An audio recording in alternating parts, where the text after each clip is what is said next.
Manhã Comunitária. Entrevista. Recebemos aqui nos estúdios da nossa Rádio Comunitária Liberdade FM a nossa amiga Priscila Bianchetti, psicopedagoga e educadora parental, membro da Associação Brasileira de Disciplina Positiva. Isso resumindo aqui um monte de informação. Bom dia, Priscila. Bom dia, Dani. Bom dia, Santa Helena. É um prazer estar aqui com vocês. Hoje a gente vai bater um papo bem legal sobre educação parental. Eu tenho falado aqui, iniciado a sua vinda aqui, já faz... Desde sexta-feira eu comentei alguma coisa, ontem também. Os dias estão passando muito rápido, mas em resumo a gente vai conversar sobre educação, né, Priscila? Assim, só para o pessoal já começar a preparar os ouvidos em casa, a gente vai falar sobre educação, né? Isso aí, a gente vai falar sobre a educação tanto no contexto da família como no contexto da escola, algumas estratégias aí que podem melhorar a conexão dos pais com os filhos, dos alunos com os professores e automaticamente toda a sociedade ganha com isso daí. Ô Priscila, esse assunto de educação está bastante comentado nos últimos dias, aí lógico, por conta desse acontecimento triste aí das escolas e tal, mas é um assunto que deveria ser tratado com mais frequência porque faz parte do dia a dia, né, da criança, da família, né, um assunto que devia ter mais em voga, né? Com certeza, é um assunto que não pode cair no esquecimento. A educação faz parte da nossa vida desde quando nós estamos na barriga, nós já somos educados através daquilo que a gente sente da nossa mãe, do nosso pai, a gente fala fatores ambientais, quando a gente está dentro do útero, tudo isso daí já impacta no nosso temperamento, na nossa personalidade. E educação tem que ser parte da nossa vida, desde sempre, para sempre.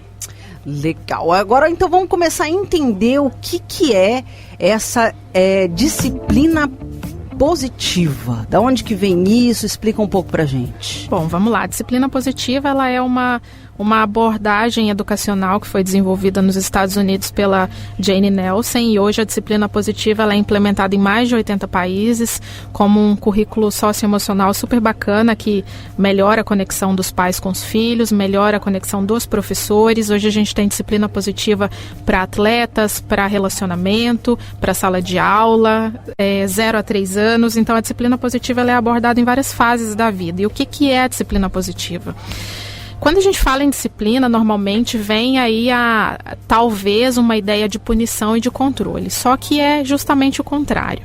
Quando eu falo disciplina, eu lembro de discípulo, e discípulo é aquele que segue alguém que ele confia, alguém que ele quer estar conectado, alguém que ele quer imitar. Não quer dizer que os pais eles não possam estabelecer limites com os filhos, não é isso. Tem aí alguns teóricos que associam um pouco a disciplina positiva à falta de limites, mas não é bem assim. Quando a gente pega para estudar direitinho e entender a disciplina positiva, a gente percebe que uma das principais ferramentas é a de ensinar limites apropriados para os filhos. A gente dá os limites conforme a capacidade da criança entender e do adolescente entender, sempre respeitando a dignidade do indivíduo, evitando punir, evitando castigar. É uma forma de instruir, de educar, de preparar. A gente treina o indivíduo e ensina habilidades que são para a vida. A educação, quando ela é centrada no medo e na punição, pode ser que ela até resolva o problema ali naquele momento, né? A criança desobedece o pai, ela leva uma palmada, naquele momento ali resolveu. Mas isso é uma medida paliativa e que fere a dignidade da criança. Talvez naquele momento ali vai cessar o comportamento, mas eu não estou ensinando nenhuma habilidade de vida a longo prazo. Até o que a gente estava conversando aqui antes de entrar no ao vivo, a respeito da falácia da autorregulação. Isso não existe para a criança. Primeiro eu preciso corregular com essa criança. O que é corregular? Primeiro eu preciso mostrar que eu estou calma. Eu sou o cérebro adulto da relação. A criança ela tem neurônios espelhos, ela vai agir conforme eu estou agindo. Se diante de uma situação estressante eu começo a agir com total desregulação emocional, é o que essa criança vai aprender, é o que esse adolescente vai modelar e vai começar a agir dessa forma. Então, diante de uma frustração, a criança que é educada com os preceitos da disciplina positiva, ela desenvolve a habilidade da resolução do problema. Esse é o foco, então. Exato. Resolver o problema e não traumatizar a criança, né? Exatamente. A nossa cultura, ela é uma cultura de controle, né? Ao longo dos anos, nós viemos aprendendo a enxergar a criança como um indivíduo. Se a gente pensar num contexto histórico, assim, coisa de 200 anos atrás, a criança ela não era vista como um indivíduo. Ela não era vista como um indivíduo de direitos, né? Nem a mulher, né? E nem a mulher. Então, assim, a educação ela vem passando por essas transformações que são extremamente necessárias para o bem da sociedade. Se nós criamos crianças e adolescentes acostumados a agir com o controle físico, através da vingança, movidos pela raiva, o que a gente vai ter da sociedade daqui a 40 anos, né? Você está falando aí de violência, você está falando de motivados pela raiva, pela vingança. Quando a gente estimula, então, o medo ali nas crianças, na forma de repreender, ou até mesmo nas brincadeiras, ou até mesmo no comportamento de autoridades que acabam sendo referência, essa apologia, assim, esse elogio à violência acaba trazendo consequências não só naquele momento, mas também em outros momentos da vida, né, daquela criança, né, Priscila? Com certeza. A parentalidade focada no medo, focada nesse tipo de comportamento de controle e de dominação, ela nutre sentimentos de revolta no indivíduo. Então, se eu tenho uma criança que tem um temperamento, o que é o temperamento? O temperamento são as nossas tendências desde que a gente nasce, vamos resumir assim, as nossas tendências de ou ser calmo, ou ser nervoso, vou evitar usar termos técnicos aqui para ficar mais claro para compreender. E o que é a personalidade? A personalidade é a soma do temperamento com as nossas experiências de vida. Então, se eu tenho uma criança que já tem um temperamento mais explosivo e eu educo essa criança focada no medo e no controle, vai resultar numa personalidade controladora e violenta. Mas comigo foi dessa forma e eu me tornei um cidadão correto, né? A gente escuta muito isso. Nós que fomos jovens, crianças, adolescentes nos anos 90, os que foram nos anos 80 e 70, eu escuto muito isso de pessoas dessas décadas que eu fui educado com punição e eu me tornei uma pessoa boa. A gente precisa entender o seguinte, eram contextos totalmente diferentes. As crianças e os adolescentes de hoje têm acesso à tecnologia que nós não tínhamos naquele tempo. Por exemplo, quando nós éramos punidos pelos nossos pais, eu digo nós porque a maioria de quem está ouvindo, a maioria foi educado através da punição. Isso é unânime, praticamente. E no nosso tempo, o que acontecia diante de uma frustração e diante de um acesso de raiva dos nossos pais? Entrava para dentro do quarto e ia chorar, ia pegar um diário e fazer anotações, ia esperar a hora de ir para a escola para falar mal dos pais, entre aspas, para o amigo na escola. Então, esse espaço de tempo que acontecia evitava um escalonamento rápido da raiva e da vingança. Não quer dizer que a punição foi boa. Foi menos danosa do que é hoje. Entendi. Amortecia o impacto. Amortecia. Desescalonava o comportamento violento e vingativo. Hoje, o que acontece? O pré-adolescente, a maioria tem smartphone. Diante de um estresse com os pais, já vai para o Twitter publicar um status, já vai para o Instagram postar uma foto com uma legenda enigmática, ou já vai no Google, meu pai brigou comigo. Como usar o telefone escondido? Gente, os adolescentes fazem isso. E o que acontece? O algoritmo, ele começa a empurrar esses adolescentes para páginas, para redes sociais, para conteúdos voltados para comportamentos de ódio. Isso escalona o comportamento de ódio a nível social. Por que a gente fala assim, mas no nosso tempo não tinha essa quantidade de ataque em escola? que tem hoje. Uhum. A tecnologia, ela tem o seu papel nisso. O algoritmo, ele não é o nosso amigo sempre. Uhum. O algoritmo, ele não está sob controle. A inteligência artificial, ela nem sempre vai estar do nosso lado, né? Não quero fazer aqui Nem sempre estará do lado dos direitos humanos. Eu não quero fazer uma propaganda negativa da tecnologia, porque a tecnologia também é boa, se usada da forma correta, né? Então, assim... Mas potencializa, né? Potencializa. O bom, o ruim, né? Então, quando eu não estou conectado com o cérebro da criança e do adolescente, em vez dele vir falar comigo, ele vai procurar as redes sociais. Uhum. Ah, mas eu controlo tudo que o meu filho assiste. Você pode controlar o que seu filho assiste, mas o algoritmo você não controla. Não controla.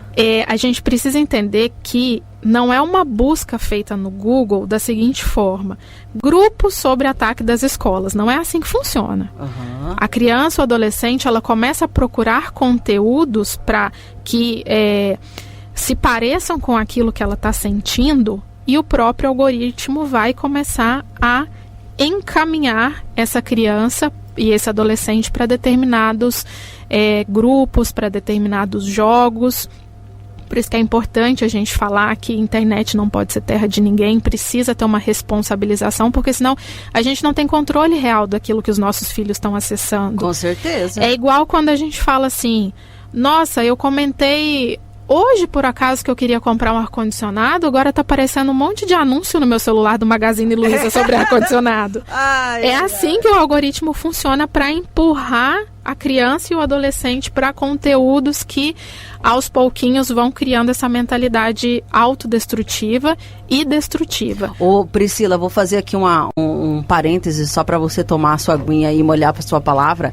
Ô Priscila, então a gente hoje, né, tá em voga aí, tá em alta, né, esse tema, né, da violência nas escolas, mas o que você está querendo dizer é que essa violência nas escolas, ou qualquer outra violência também, ela tem uma raiz, e uma raiz que está no comportamento da criança em relação ao meio que ela está vendo, as coisas em que ela está passando e o que ela está estimulada a fazer. Então, por isso o cuidado que se tem em relação a esse processo de educação das crianças. É mais ou menos por aí? É mais ou menos por aí. É mais ou menos por aí, não. É totalmente por aí, porque é bem tentador a gente pensar em medidas paliativas quando acontece uma tragédia. Pode ser até eficaz, sim, o monitoramento nas escolas. A gente precisa de monitoramento nas escolas. Mas isso daí fala da ponta do iceberg. A raiz do comportamento, ela está lá embaixo, está lá no fundo, no começo da educação dessa criança, na falta de conexão com os pais em casa, na falta de conexão com os professores na escola, na necessidade de pertencimento, porque assim, embora a punição ela resolva o problema no momento, ela não vai ensinar habilidades de vida. As crianças punidas, elas vão sentir raiva de quem puniu e desejo de vingança. E ainda pode acontecer da criança crescer se sentindo um fracasso. A criança que é muito punida, ou ela vai se tornar um adulto vingativo, ou ela vai se tornar aquele adulto que está constantemente se sentindo um fracasso, que patina e não consegue sair do lugar. Esses dois perfis, eles podem se tornar perfis violentos. Porque aconteceu que lá atrás, as áreas do cérebro que precisavam ser exercitadas para aprender a resolver o conflito não foram utilizadas, porque se constrói essa mentalidade que, se eu educar com amor, se eu educar com respeito, eu estou criando uma criança sem limites, o que não é verdade. Para eu dar limites e para a criança aceitar os meus limites, ela precisa estar com o cérebro dela conectado com o meu. É importante também a gente falar do porquê que resulta nesse comportamento violento. Ao longo da nossa vida a gente passa por um processo, Dani, que são as podas neurais. Poda neural basicamente é o desligamento de neurônios que não são utilizados no cérebro. Tá, é um processo natural. Tem que acontecer porque o cérebro precisa de espaço para continuar se desenvolvendo. Não se faz desenvolvimento cerebral sem poda neural. Mas, se nós pensarmos num contexto de, hipoteticamente, uma criança que passa os primeiros 5 anos de vida num ambiente violento, em que ela só escuta palavras de raiva, que ela só escuta gritos, que ela só presencia incentivo a comportamentos violentos. Que ela vê arma na TV, que ela vê arma adesivada nos carros, exato. Que ela vê outdoor das pessoas empunhando arma, exato, né? Que ela é incentivada a jogar joguinhos de morte. Então, se é um contexto violento para essa criança, as podas neurais, elas acontecem ao longo de toda a vida, mas as principais podas, elas são ali por volta dos 3 anos e na pré-adolescência, perto do começo da adolescência, vamos dizer assim, mais resumido. Então, aí o que vai acontecer? Dentro do cérebro vão acontecendo as sinapses que são totalmente relacionadas ao desenvolvimento das nossas habilidades. Tá. Então, se num determinado momento em que uma criança deveria estar exercitando áreas do cérebro para aprender habilidades de resolução de conflitos com calma, empatia, autocontrole, autorregulação, se nesse período... Isso aí você está falando é paz. Exatamente. Educado para a paz, né? Educação para a paz. Isso aí. E o contrário disso seria... Como que seria educação para a guerra, para o conflito? O estímulo a... É uma educação violenta. Educação com gritos, educação com punição física, com punição verbal, com humilhações, comparações. Tá vendo? Você é um fracasso. O seu amigo consegue fazer tudo. Você não consegue. Você é desorganizado. Você não faz nada direito. São as conversas negativas que formam cidadãos que estão prontos para conviver num contexto violento de guerra. Então, assim, voltando a respeito das podas neurais, se nesse período das podas não estão sendo exercitadas todas essas habilidades de empatia, de bom convívio social, de respeito, de autorrespeito, de saber dizer não, de saber a hora de dizer sim, de não bater, de não agredir, se nesse momento nada disso está sendo estimulado, esses neurônios vai começar a ser desligado, né? Todos esses neurônios é como se a gente começasse a tirar todos eles da tomada. Visualizem aí em casa um painel com um monte de tomada nos seus devidos lugares. E aí a gente não está usando a tomada da empatia, não está usando a tomada do autocontrole, da autorregulação, da capacidade de resolver conflitos internos e externos.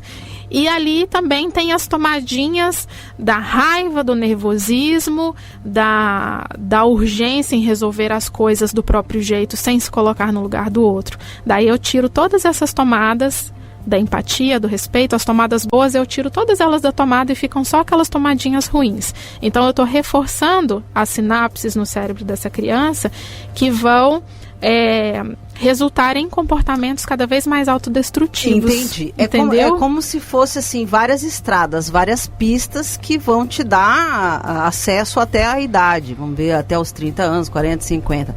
Várias pistas ali. As pistas que estão sendo usadas, elas vão sendo deixadas. As pistas que não estão sendo usadas nas sinapses, elas vão sendo desativadas. Então você vai sempre correndo por aquela pista ali da guerra e não da paz, trocando em miúdos. Exatamente. É importante a gente lembrar que isso não é uma opinião, não é algo que eu estou dizendo com base no que eu acho. Isso é com base em estudos robustos da neurociência. Quando a gente fala em estudo, a gente precisa pensar em robustez, não um estudo que avalia ali meia dúzia de crianças por uma semana. São estudos que levam anos, que tem muita testagem e tem respaldo da neurociência, de especialistas renomadíssimos, e é relacionado ao nosso desenvolvimento cerebral. E as podas neurais, elas são irreversíveis. Podou ali durante o desenvolvimento vamos supor, não vamos falar só dessa parte de empatia, né? Por exemplo, um desenvolvimento motor. Se eu deixo de estimular a parte motora do meu filho nos primeiros anos de vida, durante uma poda neural, ele pode ficar com a parte motora um pouco atrasada, porque eu não estimulei o quanto ele precisava. Posso corrigir o prejuízo a longo prazo? Posso, mas vai ser muito mais difícil. Do mesmo jeito que vai ser muito mais trabalhoso para uma criança aprender a fazer, sei lá, o movimento de preensão do lápis, que é o movimento de apertar os dedinhos para aprender a escrever, porque não houve ali o preparo ao longo dos primeiros anos de brincar de rasgar papel, brincar de massinha, brincar na terra, brincar com coisas que estimulassem os pequenos músculos das mãozinhas. Ela vai aprender a escrever? Vai, mas talvez com um pouco mais de dificuldade. A criança que não teve nada disso exercitado. Da mesma forma, a criança que cresce num ambiente que estimula a violência. Ela pode se tornar uma pessoa boa? Pode. A gente não pode dizer que todo mundo que cresce num contexto violento vai ser um indivíduo ruim. Mas a tendência maior dessa criança é que ela se torne uma pessoa violenta e agressiva, que vai tender a usar a força física ou a chantagem para conseguir aquilo que ela quer. Então a raiz do problema, ela está aí. E essa vontade de vingança, essa vontade de violência que essa criança foi estimulada, digamos assim, que essas tomadas ficaram ligadas, elas vão encontrar bastante amparo na internet, nos algoritmos, porque qualquer coisa que de alguma forma tenha correlação com isso, vai ser um campo minado para aparecerem muitas outras coisas em relação a essa violência, que pode daí no final aí até chegar em níveis que a gente viu chegar aqui, né, nesses últimos tempos, né? Sim, vai causar um impacto enorme na vida da criança. Por isso que eu falo muito do comportamento autodestrutivo, e o comportamento autodestrutivo, ele culmina na destruição do entorno e desse indivíduo. Nós nascemos com a necessidade de pertencer, isso é nosso. A gente sempre vai buscar um grupo com o qual a gente se identifique. Mas uma vez que o indivíduo ele desenvolve a capacidade de pensar de forma crítica, ele vai ser crítico quando ele encontrar grupinhos que ele precisa imitar, que ele quer imitar, que ele quer pertencer. Por exemplo, ali na adolescência, a gente começa a procurar por identificação, amigos que gostam daquilo que a gente gosta, ou a gente quer impressionar alguém, impressionar um amigo, começa a surgir ali a paquera, quer impressionar alguém, né? Então vamos colocar assim, o adolescente que foi uma criança que teve a oportunidade de se conectar com os pais, ele não vai ter medo de contar para os pais aquilo que ele está vendo na escola, porque ele não vai ter medo da punição. Vejam só, não estou dizendo que a gente precisa criar as crianças sem limites na permissividade. A disciplina positiva, ela está na metade do caminho. Ela não é autoritária e ela não é permissiva. Ela dá limites apropriados para cada faixa etária de acordo com o que o cérebro do indivíduo tem capacidade de absorver. Então, assim, chegou ali na adolescência, não adianta tentar impor respeito na adolescência com base da força física, do medo, se esse território não foi preparado desde a infância. Então, o adolescente que está ali na escola tentando pertencer, ele vai sentir necessidade e vontade de compartilhar com os pais aquilo que ele está presenciando. E é aí que vem o pulo do gato. Por quê? O adolescente que foi uma criança criada no medo e na punição, ele não vai ter coragem de contar para os pais. Ele precisa desabafar e ele precisa pertencer. Ele vai procurar outros grupos para fazer isso. Outros algoritmos. Outros algoritmos, perfeito. E assim, as pessoas que estão por trás desses movimentos de captar crianças, captar jovens, de colocar arma na mão das crianças, que têm o emocional fragilizado, são pessoas muito boas em oratória, que entendem de comportamento humano. São comportamentos sedutores, que vai fidelizar a criança. Que funcionam. Funciona. Então a criança, o adolescente que tem esse aconchego na família, que sabe assim, eu bato muito nessa tecla que disciplina positiva não é permissividade, para que as famílias que têm medo de educar com apego e com respeito entendam que o filho não vai ficar sem limites, senão vai ser um delinquente. Então assim, essa criança que encontra esse aconchego na família, por mais que cresça sabendo, meu pai e minha mãe não vão gostar disso, eu vou ter que lidar com as consequências do que eu fiz. Mas não vai deixar de contar para os pais. Entendi. Mas não vai ter medo de contar. Entende? Então, assim... E esse contar é importante. Porque é aí que tá o pulo do gato da gente continuar na busca de encontrar a raiz do problema. Porque esse adolescente vai chegar em casa e vai falar assim: pai, mãe, aconteceu o seguinte hoje na escola. Eu vi o fulaninho falando de juntar um grupinho pra bater em alguém. Eu vi um fulano falando que ele quer pegar uma arma e quer chegar na escola atirando. Agora, se não existe essa abertura dentro de casa, a informação vai ficar perdida, não vai chegar na família. Aí como é que a família vai agir? Pra gente conseguir agir de forma preventiva, os filhos têm que saber que eles têm para onde voltar.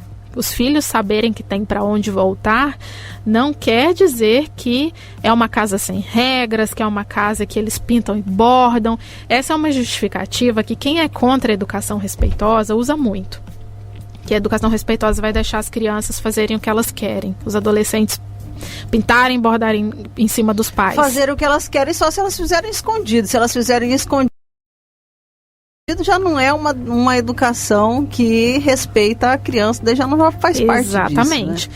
Então, assim, a criança que cresce aprendendo a lidar com as consequências lógicas, mas de forma respeitosa, ela não vai ter medo de contar para os pais nada do que ela vê na rua, nenhuma proposta que ela receba de uso de drogas, álcool, qualquer coisa que seja armas, qualquer coisa que seja danoso, que seja prejudicial, ela vai sentir que eu posso contar com meus pais. Legal. Eu quero ser discípulo dos meus pais. Agora, Priscila, para a gente encerrar aqui, que a gente conversaria muito mais ainda, o lance é que os pais fazem parte, então, dessa educação, dessa disciplina positiva, né?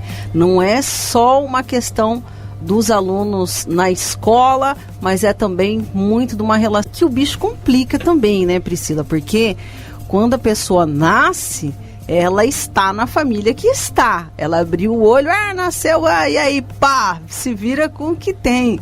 E daí é pura sorte, porque você pode nascer numa família que está bem estruturada, que tem condições, inclusive financeiras, que a gente sabe que é para poucos, e você pode estar numa família que é desestruturada financeiramente de diversas outras formas. E aí fica um grande desafio para a sociedade em geral, né, Priscila? Porque não é só uma responsabilidade daí da família, né? É uma responsabilidade da comunidade, né? E o caldo engrossa, né? Aí o caldo engrossa, porque por isso que a gente fala educação parental. Antes de educar as crianças, eu preciso educar os pais. Eu quero fazer um convite a quem está ouvindo, que tem filho pequeno, a sempre pensar assim: quem que é o cérebro adulto da relação? Porque olha só, vou falar bem rapidinho que a gente já está terminando aqui. O nosso controle de impulso, a nossa tomada de decisão, ela precisa acontecer numa determinada área do nosso cérebro que termina de se formar depois dos 21 anos. Ah, é? Então não adianta a gente exigir que uma criança de 4, 5 anos tenha controle de impulso. Não quer dizer que não vai ter nenhum controle de impulso. Quer dizer que isso vai ser aprendido aos pouquinhos e desenvolvido aos pouquinhos. Tá. Então, assim, quem é o cérebro adulto da relação? Respira um pouquinho, você não precisa agir de imediato, a não ser que o seu filho esteja numa situação de perigo iminente. Respira e pensa, quem que é o cérebro adulto da relação? O que eu tenho que fazer para modelar o comportamento que eu quero ver no meu filho a longo prazo? É basicamente isso, educar os pais, educar a sociedade, para a gente conseguir, como resultado, uma geração de crianças e adolescentes que vai ser a próxima geração de adultos, que sejamos otimistas, que é a geração que vai mudar tudo e vai mudar esse contexto violento. E que eles já nascem aí preparados para isso. Agora vamos lançar aqui a braba para a nossa próxima entrevista, porque você fala, tem que parar e respirar e ver quem que é o cérebro adulto. Olha, tá difícil pro adulto parar e respirar, hein? Parar e respirar só para respirar mesmo, para não tombar pro lado e cair, né? Como que a classe trabalhadora também tem que se entender enquanto classe, para ver como que ela tá e como que ela tem condições de cuidar de si e da sua família, né?